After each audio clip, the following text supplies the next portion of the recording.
Hello everyone. In this video, we will cover introduction of computer networks. So in this video, we will discuss definition and working of computer networks, its functionalities, and the very important topic need of OSI model. So let's begin with the definition. So a computer network is a collection of various computing devices. The purpose of computer network is so that the devices can share data. So try to understand the basic concept here. The basic concept is various devices have to share data. So the main purpose of computer network is the devices can share data. Okay, so to understand it, we will take an example here. So we are taking an example here. We have a sender and a receiver, sender S and receiver R. So these two have a transmission medium, or we can say a connection. It can be wireless or wired, whatever. Okay, so sender S is sending some message or data to receiver R. Okay, so here we have two questions.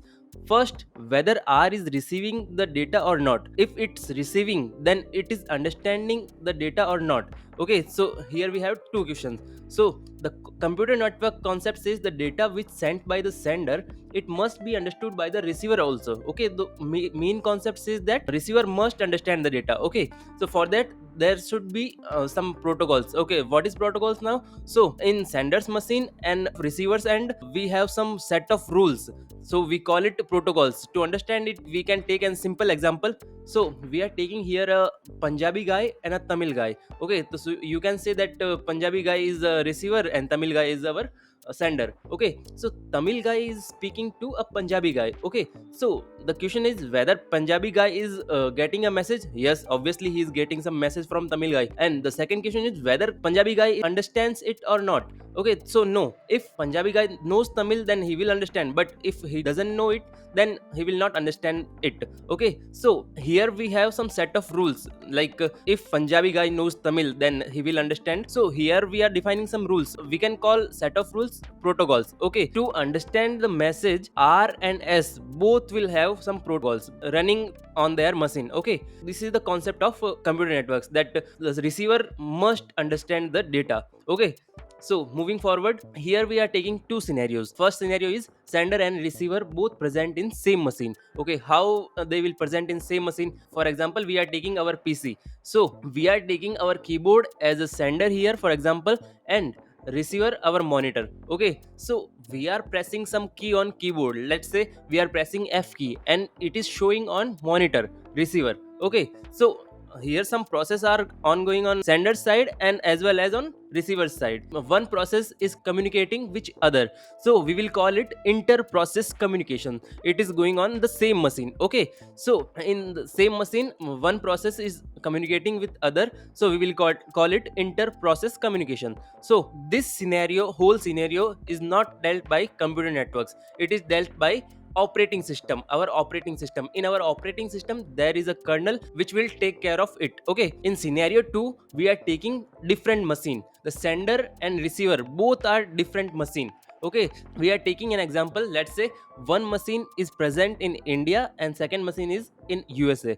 Okay, so we have to make a smooth connection between client and server. Okay, so here comes the concept of CN. In scenario 1 we have seen that there was a smooth connection between them, like we were pressing a key on keyboard and it was displaying on monitor immediately. Okay, so there was a smooth connection between them. So we have to make a smooth connection between them. We have to create an environment here. So we have to create an environment like both are in same machine, but actually they are not. Okay, like one machine is in India, one is in USA. So let's say sender is sending something in USA. In machine 2 it will receive immediately, like it is a smooth connection. So we have to create an environment like both are in the same machine, but actually they are not. Okay, so here comes the concept of computer networks. So moving forward, what are the functionalities of computer networks? So there are two types of functionalities. First, mandatory, and second, optional. So moving forward, what is mandatory now?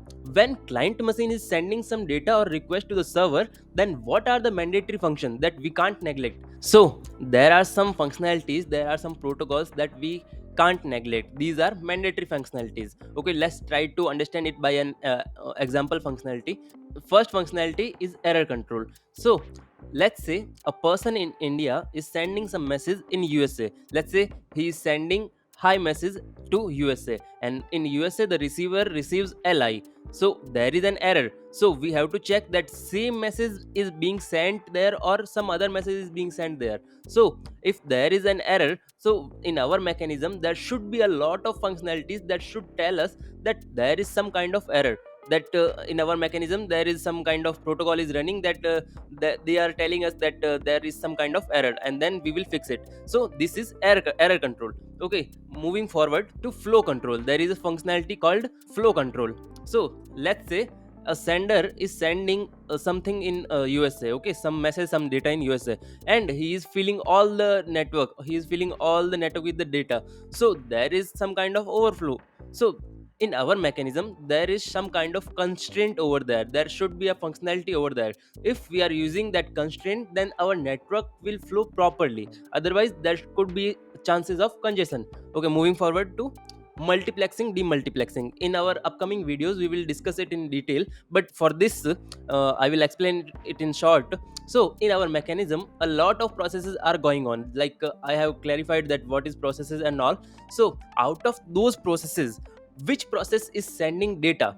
Okay, so that helps in multiplexing and demultiplexing. So these are the mandatory functionalities, and there are a lot of mandatory functionalities that present in our system. Okay, next we are moving to the optional functionalities. Whenever client machine is sending some data or request to the server, then what are the optional functions that are not compulsory?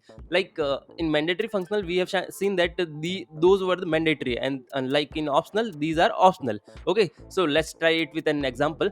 So there is a functionality called encryption and decryption, we can call it cryptography too. Let's say a person in India is sending some message in USA, okay, but a hacker or an intruder interrupts that message and disturbing our privacy. So what we will do, we will do in encryption that our message we will add some key and run some algorithm, and then we will convert it to a ciphertext. Ciphertext is nothing but, let's say our message was hi, and we got a ciphertext like ZU. Now what is ZU? We encrypted that message, and whenever our receiver receives that message, then decryption process is going on, and they will add some key and algorithm to it, and then they will receive our hi message. ZU again converted to our original message. So that is the functionality of encryption and decryption.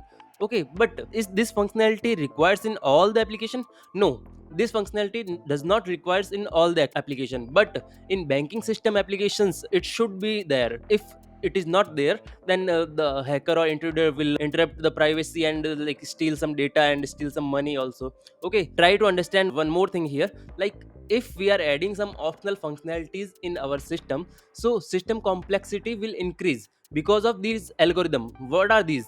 All these functionalities are algorithms. Okay, so mandatory functions are there in our machines, we can say, but optional functionality we have to code it and add it to our system. So we are writing some code here, so obviously our system complexity will increase. Here we are discussing this concept because we are moving to next, OSI model. So here comes the important topic, need of OSI model. Okay, so we generally discuss in networks the concept of OSI model comes in starting, like TCP IP model and OSI model both are there, and you may have also you may have it's a lot of video and material available also on YouTube and websites also, but no one tells us that why there is a need of OSI model, because it is a theoretical model. Okay, so we have talked about these functionalities, we have seen that how functionalities are working and all.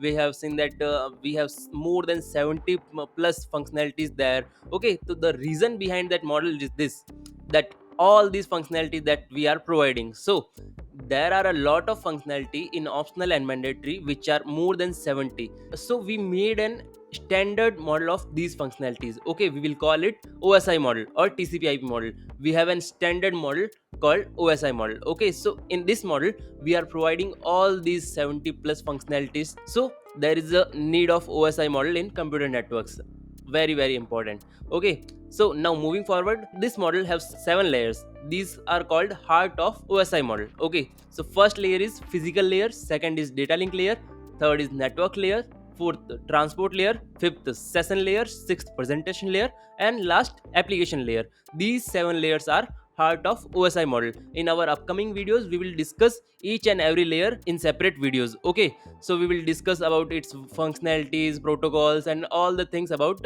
it. Okay, there are many more models other than this. There is TCP/IP model, there is IEEE model, and OSI model also. But we will discuss TCP/IP model and OSI model in our upcoming videos, because from our gate point of view or normal academically point of view, these two models, TCP/IP model and OSI model, is important. So we will only discuss these two models in our upcoming videos. So that's it for this video. We will meet in next video. Until then, bye bye.